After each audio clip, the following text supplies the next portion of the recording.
Dear learners, welcome again to another lecture of the course on human rights, international humanitarian and refugee law. In this lecture, we will be discussing various aspects related to humanitarian intervention, international conflicts, and the Israel-Palestine dispute. This includes the concept of humanitarian intervention being used for strategic interests by powerful nations, the challenges and the abuses associated with it, and the legal and ethical considerations surrounding such interventions. We have also touched on specific examples on humanitarian interventions such as in Syria, Iraq, Crimea, and the conflict between Israel and Palestine. These discussions highlight the complexities and controversies surrounding humanitarian interventions in today's global landscape. What is humanitarian intervention? The current trend in international conflicts often involves the use of armed force under the guise of humanitarian intervention. This term, along with variations like military humanitarianism or humanitarian war, reflects a paradoxical and revealing aspect of such actions. While initially intended to prevent human rights violations, the concept of humanitarian intervention has been exploited by powerful nations to justify their strategic interests.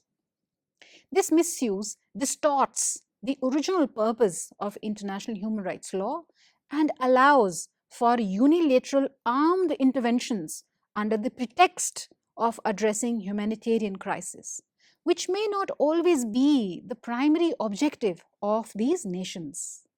This approach contradicts the core principles of international humanitarian law (IHL) and facilitates impunity from full compliance with its spirit and provisions. To address this abuse and ambiguity in IHL, it is crucial to redefine the role of humanitarian law in armed interventions. This redefinition should emphasize that IHL cannot serve as a justification for armed interventions in response to violations of its provisions. Instead, the use of force should be guided by the principles outlined in the United Nations Charter. This shift would prevent powerful states from using humanitarian law to advance their political and military agendas, ensuring that organizations like the International Committee of the Red Cross (ICRC) and other UN-appointed bodies do not pronounce on the legitimacy or legality of such interventions. The labeling of UN operations in Somalia and Iraq, as well as NATO's intervention in Kosovo as humanitarian intervention, has sparked debates in both legal circles and international relations. The emergence of legal principles like the responsibility to protect (R2P) and the concept of common concern based on Common Article 1 of the Geneva Convention reflects a shift towards recognizing preemptive normative values in the international system. These principles are founded on the idea that the collective interests of all people, regardless of state boundaries or legal jurisdictions, should prioritize well-being and protection.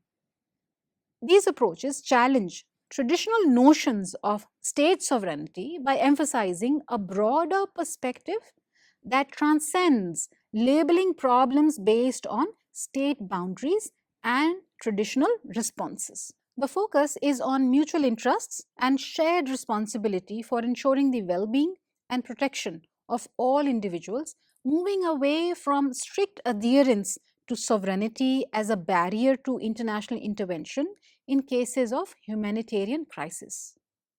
All the states have a right and obligation to ensure respect for customary humanitarian law, particularly regarding the 1949 Geneva Conventions and Additional Protocol 1. The legal grounding for such interventions is suggested to derive from Common Article 1, which reinforces state compliance with the IHL rules. There remain concerns about the misuse of humanitarian intervention for ulterior motives and the challenges in enforcing accountability and compliance as seen in past interventions such as NATO's actions in Kosovo and America's intervention in Iraq. The responsibility to protect R2P principle aims to address these challenges but faces practical limitations in implementation and enforcement by the UN Security Council. The International Committee of Red Cross, ICRC, emphasizes that humanitarian intervention should focus on alleviating suffering without military interference, as military interventions often carry political motives.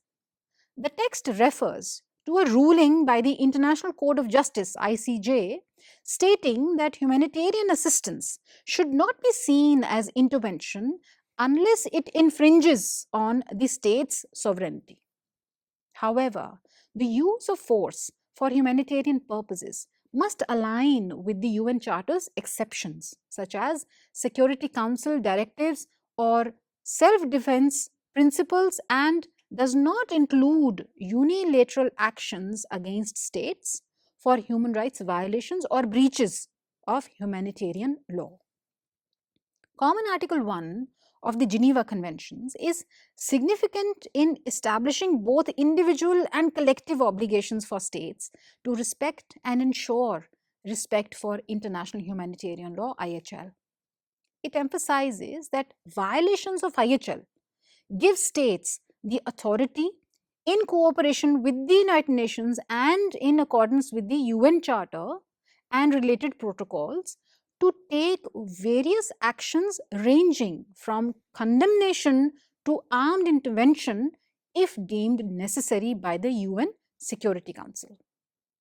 The ICRC's position is highlighted, stating that interventions should not be viewed as inevitable, but rather as responses to extreme situations involving gross human rights violations. The principles of responsibility to protect R2P are already encompassed with Common Article 1 and other international agreements, eliminating the need for a separate R2P principle. It warns against the systematic use of armed intervention for humanitarian purposes, which could undermine efforts to prevent conflicts and uphold the values of international humanitarian law.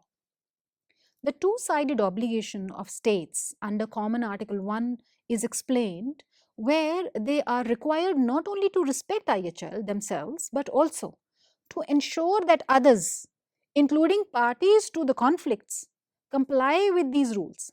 The phrase "in all circumstances" within Article 1 reinforces the unconditional nature of these obligations, prohibiting any valid pretext for non-compliance and extending the application of IHL to internal conflicts or non-international armed conflicts (NIACs). Common Article 1 of international humanitarian law places an unconditional obligation on states to ensure the respect for the rules of war, both jus in bello, conduct during war, and jus ad bello, justifications for causing war. The Tadic case in 1999 established that states are in violation not only when their armed forces breach these rules, but also when non-national actors under state command commit such breaches. This highlights the universal nature of IHL obligations.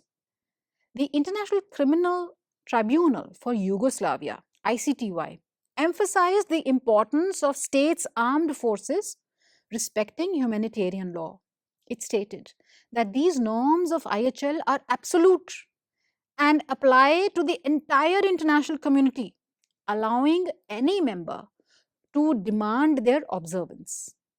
Common Article 1 also facilitates enforcement mechanisms such as convening meetings of the high contracting parties and establishing international fact-finding commissions.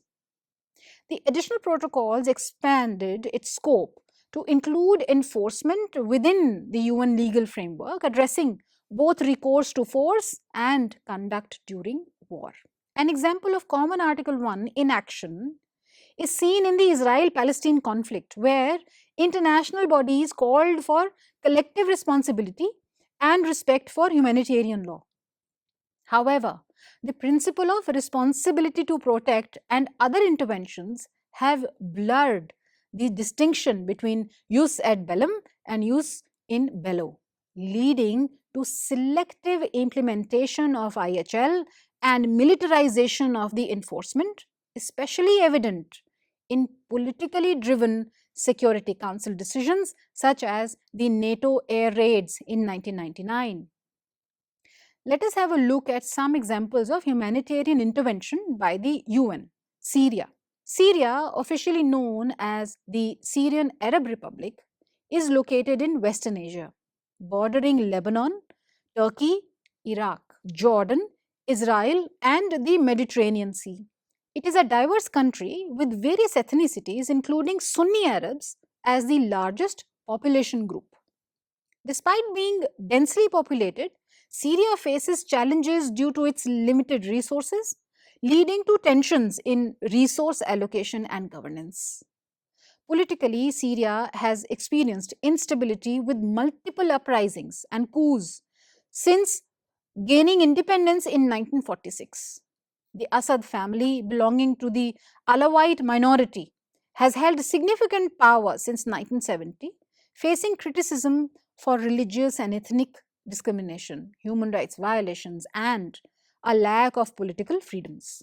The country was under a state of emergency from 1963 to 2011, during which human rights were frequently violated. The Syrian conflict erupted against the backdrop of the Arab Spring in 2011, triggered by protests demanding democratic reforms, release of political prisoners, and an end to corruption. The government's violent response escalated protests into a civil war, involving various opposition groups, including jihadist factions, defected army officers, and political oppositions. Both sides committed war crimes and human rights violations. Foreign intervention further complicated the conflict, with countries like USA, France, and Britain supporting the opposition, while Russia supported the Syrian government. International efforts to address the conflict, including UN Security Council resolutions, have been hindered by geopolitical tensions and disagreements over accountability and responsibility. Proposals for justice mechanisms, including referring Syria to the International Criminal Court (ICC), creating a Syrian tribunal, or using national prosecuting authorities of foreign courts. However, challenges such as sovereign immunity, evidence standards, and political dynamics make these options difficult to implement effectively. Iraq. The Islamic State of Iraq and Levant, ISIL, commonly known as the ISIS, Islamic State of Iraq and Syria, is a jihadist extremist militant group that emerged in the early 2000s. It originated as an offshoot of Al Qaeda but eventually became a separate and highly influential force in the Middle East. ISIS aims to establish a caliphate governed by the extreme interpretation of Islamic law, encompassing territories in Iraq, Syria, and beyond. The rise of ISIS can be traced back to the aftermath of the Iraq War and the subsequent instability in the region. The group capitalized on sectarian tensions, political unrest, and disenchantment with existing governments to garner support and expand its influence.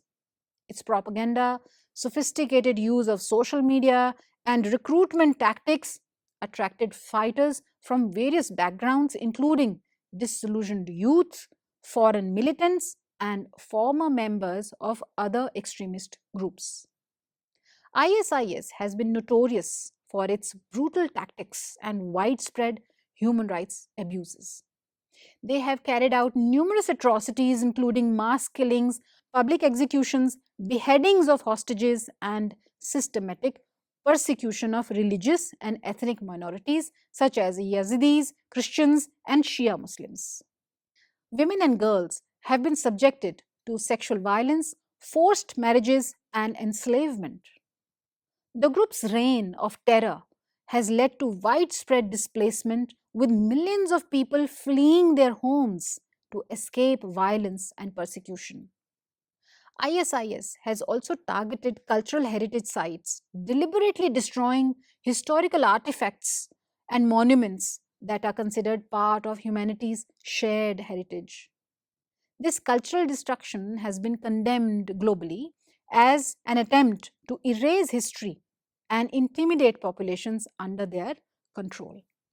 The international community has mobilized efforts to combat ISIS, including military interventions, support for local forces, economic sanctions, and diplomatic initiatives.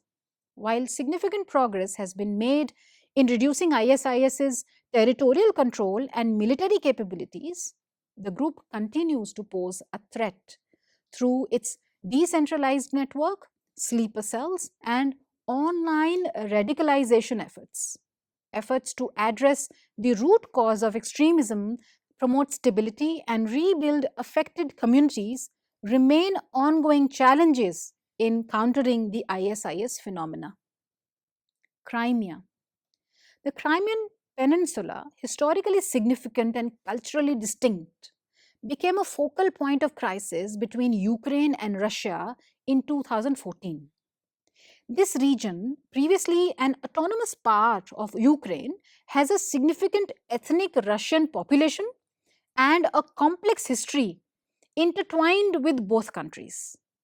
The crisis stemmed into fears and a pro Western government in Ukraine would expel the Russian Black Sea Fleet from its base in Crimea, a move opposed by many ethnic Russians in the region. Political events, including Ukraine's decision to align with Russia rather than sign an association agreement with the EU, led to violent protests and the ouster of President Yanukovych amidst the turmoil. Pro-Russian groups in Crimea, aided by Russian troops, took control of the region and initiated steps to join Russia. The Russian parliament approved military action to protect ethnic Russians in Crimea, leading to a controversial referendum and subsequent annexation by Russia. The international community largely condemned these actions, citing violations of international law.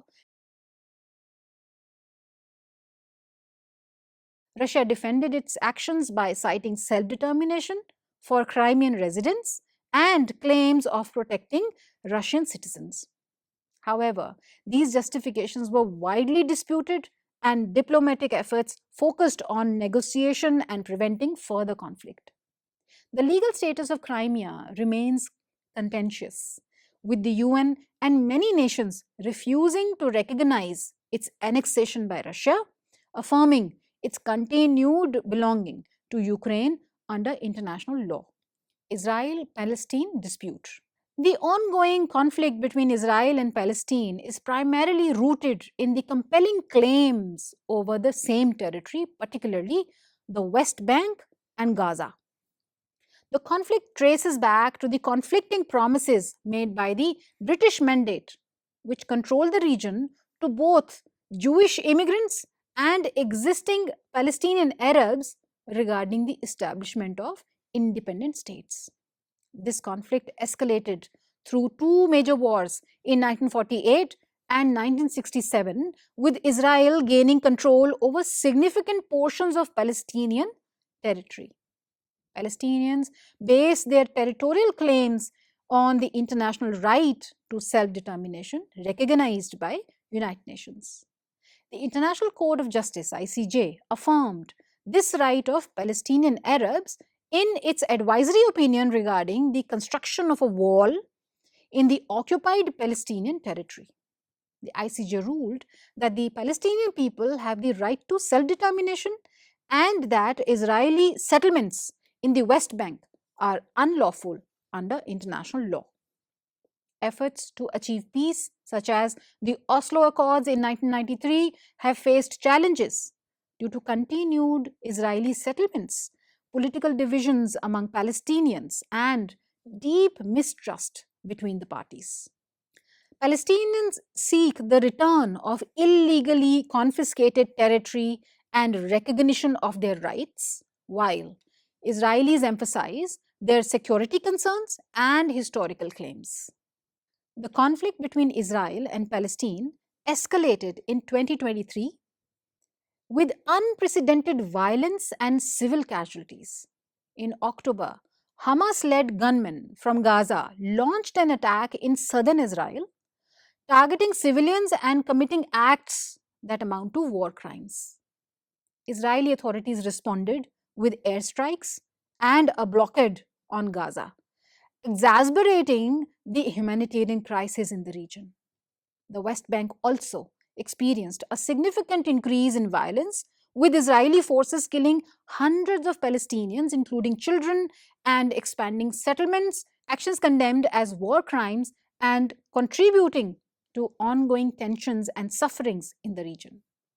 In June 2022 and January 2023, Hamas authorities in Gaza released a footage showing Avera Mongitsu and Hisham al-Sayed, Israeli civilians with psychosocial disabilities, whom they have held for over 8 years after they entered Gaza. This incommunicado detention is considered unlawful.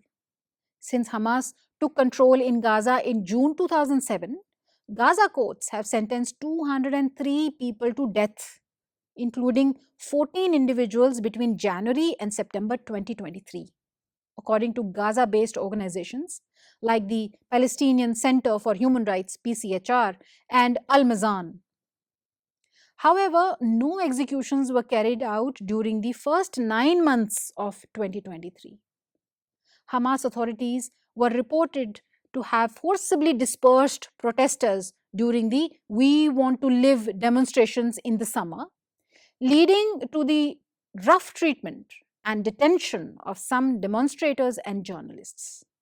The Independent Commission for Human Rights (ICHR) received numerous complaints of arbitrary arrest, torture, and ill treatment against Hamas authorities between January and August 2023. Furthermore, Hamas authorities have enforced regulations since February 2021 that allow male guardians to block unmarried women from traveling outside Gaza if it is deemed to cause absolute harm, a term broadly interpreted to restrict women's travel at the discretion of men. In January, Hamas authorities forcibly returned Wissam and Fatima al-Tawil to their father, from whom they had fled due to severe domestic violence, including death threats. The international response to Israel-Palestine conflict has been marked by condemnation of violence from both Hamas-led attacks and Israeli authorities' abuses, although the level of condemnation has varied significantly. Many states, particularly Western countries like the United States, have provided military support to Israel, raising concerns about complicity in potential war crimes due to ongoing abuses. President Joe Biden and US officials had made diplomatic visits to Israel to advocate for civilian protection and aid into Gaza, although military support has not been conditioned on compliance with these requests. At the United Nations resolutions calling for protection of civilians and adherence to international humanitarian law have been passed, but the US has vetoed some and abstained on others.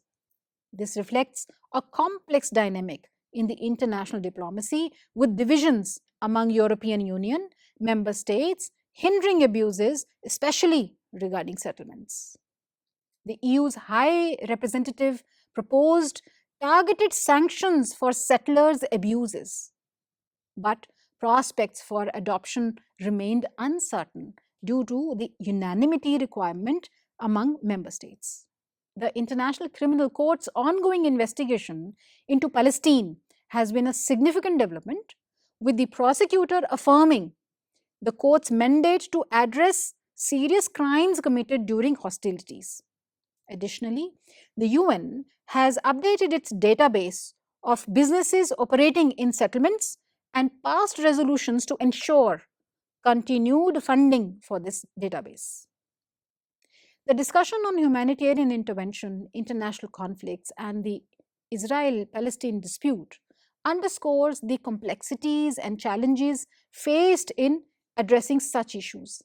The misuse of humanitarian intervention for strategic interests by powerful nations, coupled with legal and ethical considerations, highlights the need for a redefined approach that prioritizes genuine humanitarian concerns over political agendas. Specific examples like Syria, Iraq, Crimea, and the ongoing conflict between Israel and Palestine demonstrate the multifaceted nature of these challenges and the ongoing efforts to navigate them within the global landscape. With this, we have come to the end of this lecture. We will meet soon with another topic of this course. Till then, take care and bye for now.